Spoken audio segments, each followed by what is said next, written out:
Good morning. Uh, it's 10 o'clock. 10 o'clock. Okay. It's devotion time. Actually, dapat kanina pa umaga. Pero medyo late ako nagising at puyat. Hindi makatulog. Ewan ko ba. Good morning. Kamusta ang ngayon?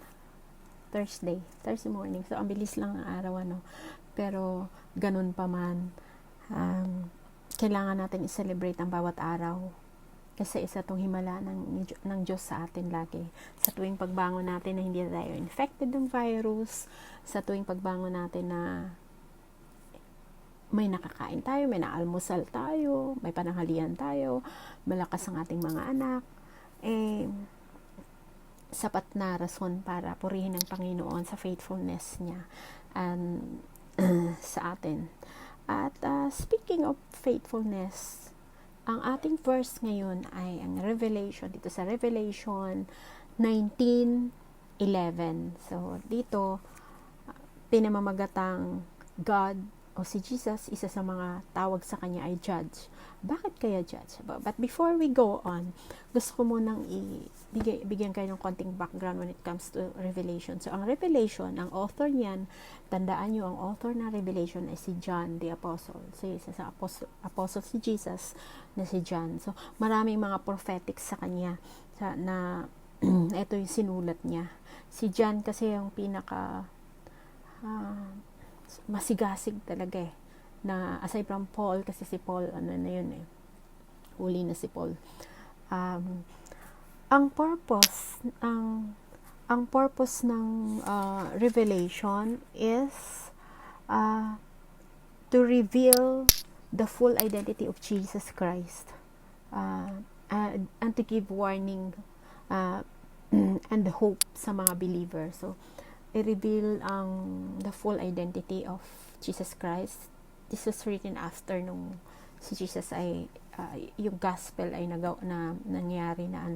So, marami dito. Gusto ko rin kasi paminsan-minsan siguro dinideal din tayo ni Lord dito na somehow makita natin yung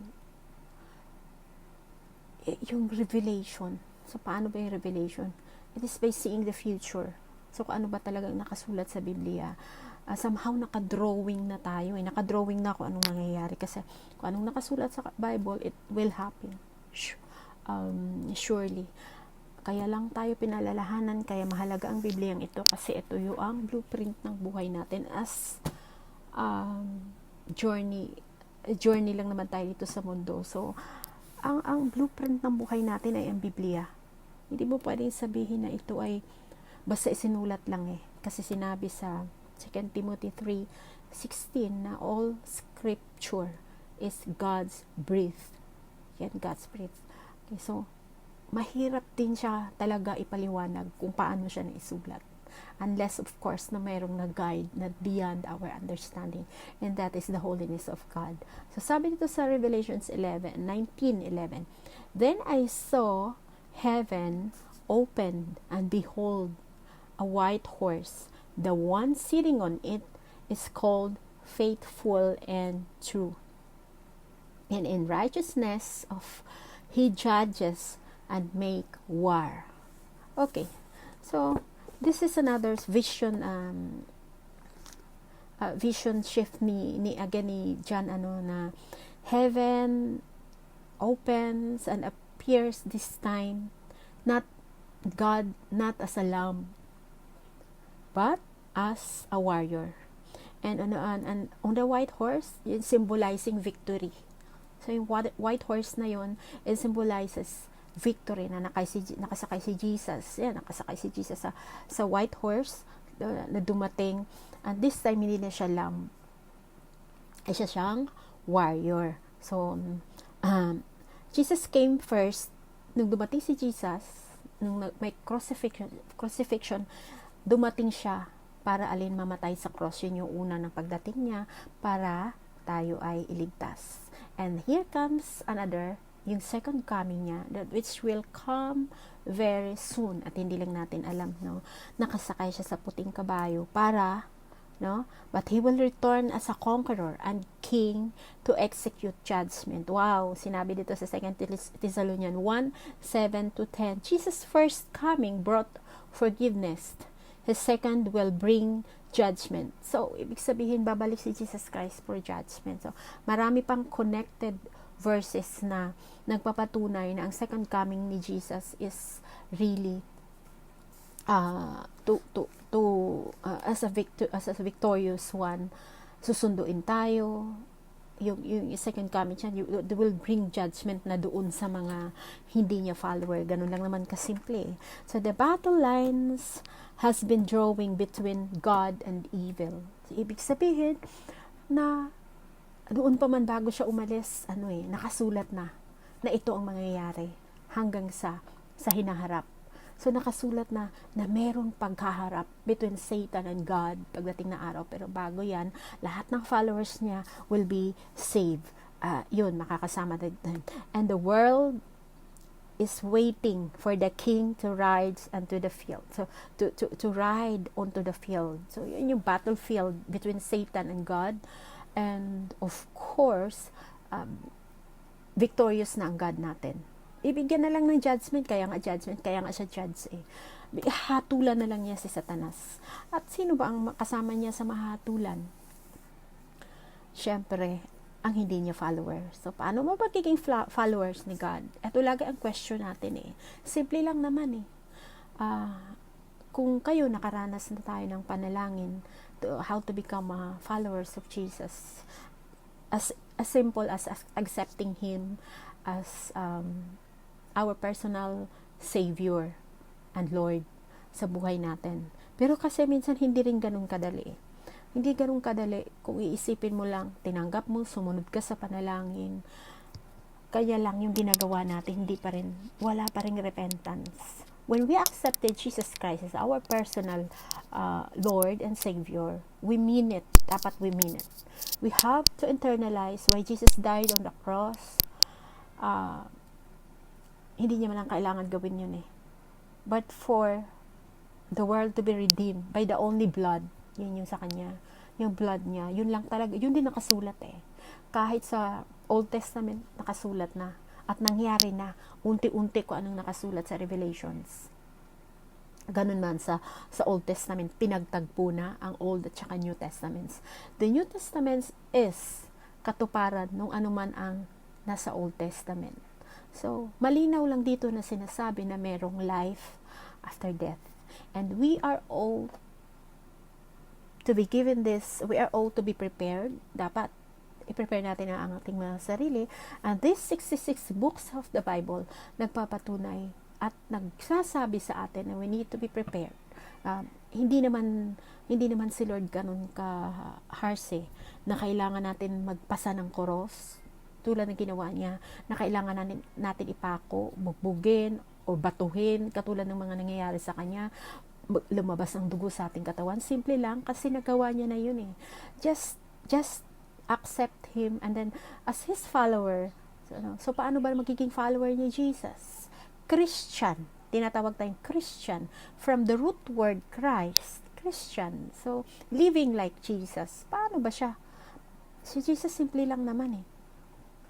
Meron tayong batas, meron tayong 10 commandments, yung law of Moses, doon sa Exodus 24, if you may visit. Pero merong dalawang pinakamahalagang law na binigay ang Panginoon on the New Testaments, like love the Lord your God with all your heart, with all your mind, with all your strength, and love your neighbor as you love yourself. Paano ba natin masasabing mahal natin ang Panginoon above all? All the time as we wake up in the morning, we have to recognize His goodness, His goodness and His faithfulness sa atin. So, pag Sunday, ano bang sinabi ni Lord? Na bigyan niyo ako ng oras. Seek you first. Matthew 6:33, seek you first the kingdom of God and His righteousness, and all these things shall be added unto you. Mahal ni Lord ang kanyang mga anak. Kaya lang, minsan hindi siya nakaka-penetrate sa buhay natin dahil sa barrier ng kasalanan. So, every day we are required to have a communication kay Lord para to pray, to ask for forgiveness, to nurture our relationship, para continuous siya na makapenetrate sa buhay natin. Yung blessing makababa. Yung blessing like protection sa lahat ng bagay, protection sa kahirapan, protection sa maling desisyon, kasi kadalasan ang tao kaya napapahamak dahil sa maling desisyon sa buhay, protection sa nabubulagan sa kasalanan. Ano ba yung nabubulagan sa kasalanan na akala natin okay lang, pero hindi natin alam, nilalamon na tayo sa ilalim ng lupa kasama si Satanas. Yun laging nangyayari sa atin. Walang purga ang kabilang buhay. Walang purgatorio. Pag impyerno ka. Pag langit ka. Pag kasalanan, walang papasok sa langit. Kaya nga mabait si Lord. Kaya nga sobrang lenient ni Lord. Sobrang merciful ni Lord. And just calling His name every day and ask for forgiveness. Kasi pag anak na kasi, hindi naman pwedeng hindi nagkakasala ang anak. Mga anak natin, di ba? Nagkakasala sa atin. Pero pag sinabi lang, mama, sorry, papa, sorry, okay na tayo doon. Yun lang naman ang gusto ni Lord sa atin.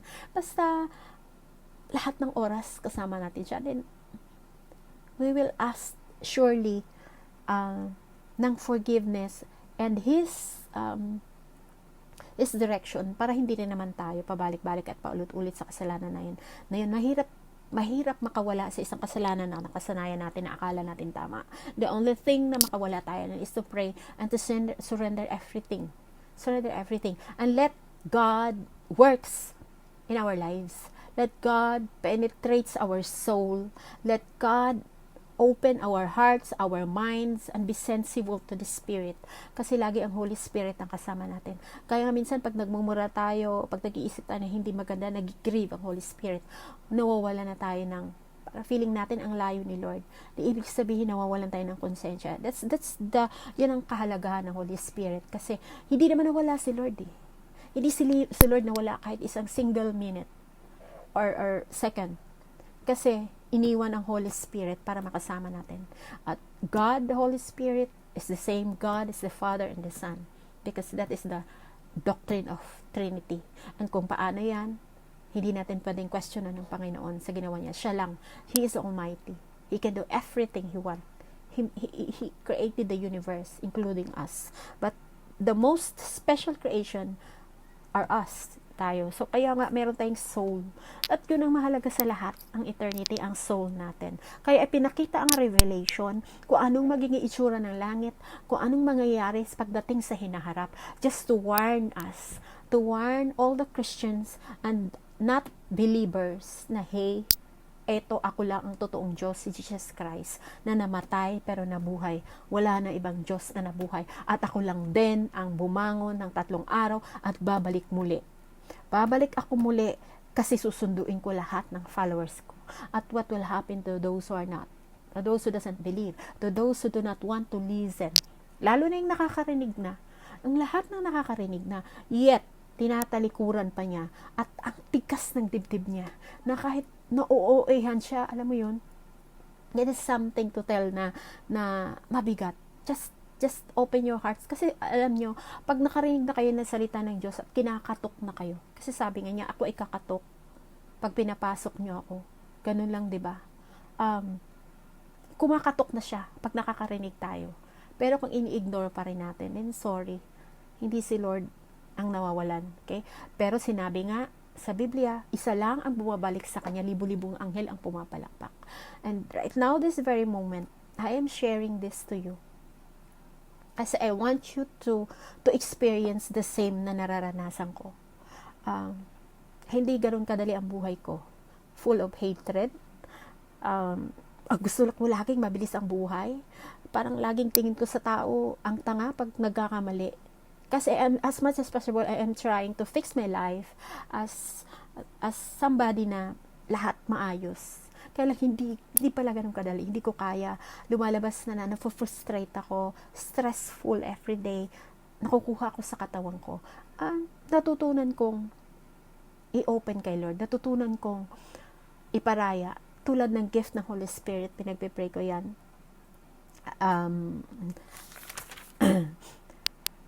sobrang bait ng Panginoon sa atin sa pamamagitan ng revelation. Makukuha natin, makikita natin ang future natin. I just follow Him. And yet this very morning, gusto ko kayong i-lead sa panalangin as usual, no, na ito ang sinner's prayer sa mga hindi pa na nakakapanalangin or hindi pa niya sure kung sa langit siya pupunta, kung mamatay siya. Ito yung magandang prayer na kailangan idasal mo, no? So sundan niyo ako sa panalangin. Lord Jesus, I need you. Thank you for dying on the cross for my sins. I open my life and receive you as my Savior and Lord. Thank you for forgiving my sins and giving me eternal life, Lord. Take control of my throne. Take control of the throne of my life. Empower me to obey, trust, follow, honor, and love you more and more every day after day. And most of all, thank you, Lord, sa pagtala ng pangalan ko sa aklat ng buhay. Salamat, Ama. Salamat, Panginoon. Ako na lamang ang manalangin. Thank you, God, for this very morning, Lord God. For again, Father God, such a wonderful and beautiful morning. For waking us up, Panginoon, with our senses, Lord God. With provision po, Panginoon, sa hangin, Lord God, sa kalusugan po, Panginoon, sa lahat salamat, Lord God, at sa patuloy na safety and protection against COVID-19. At patuloy po, Panginoon, na tinataas ko po sa inyo ang bawat isa, Lord God, na nakakarinig, nakakabukas nito, Lord God.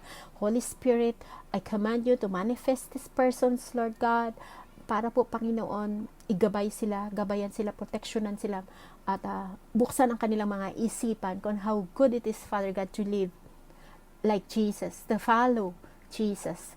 Thank you, Lord, and continue to make them safe, Lord. Make us safe, Father God, and the Philippines, Lord God, ang buong bansa ng Pilipinas. I pray, Lord God, na mawala na po ang virus na ito, Panginoon. In the mighty name of Jesus, in the mighty name of Jesus, we claim victory. Tulad po ng pagbalik niyo po, Panginoon, na nakasakay, Lord God, sa white horse, Lord God. I pray, Lord God, na this year, Lord God, in a very short time, Lord God, we will claim victory against COVID-19, against this coronavirus. Matunaw, mawala, Panginoon, sa pangalan ni Jesus, kasabay po ng lahat na nananalangin ngayong oras na to against COVID-19. Sabay po na sumisigaw na, Jesus, heal us. Lord, we declare healing, Lord, we declare healing. Kasabay po na nagsasabi, Lord, nakapos na kami. I declare, Father God, provision. Kasabay po ng umiiyak dahil sa kanilang kakulangan at sa nawala sa kanila. I declare comfort, Lord God. Thank you, Father God. At proteksyonan niyo po lahat, Lord God. At patuloy po, Panginoon, ang pamilya ng bawat isa, Lord God. I command and I declare provision, Lord, lalo na sa panahon ngayon. Salamat, Ama. Maraming salamat, Lord, sa inyong salita. Maraming salamat sa salvations, sa assurance of salvations, Lord. Thank you, God. Thus we pray in the name of Jesus, our Savior, provider, our healer, the Lord Almighty. Amen.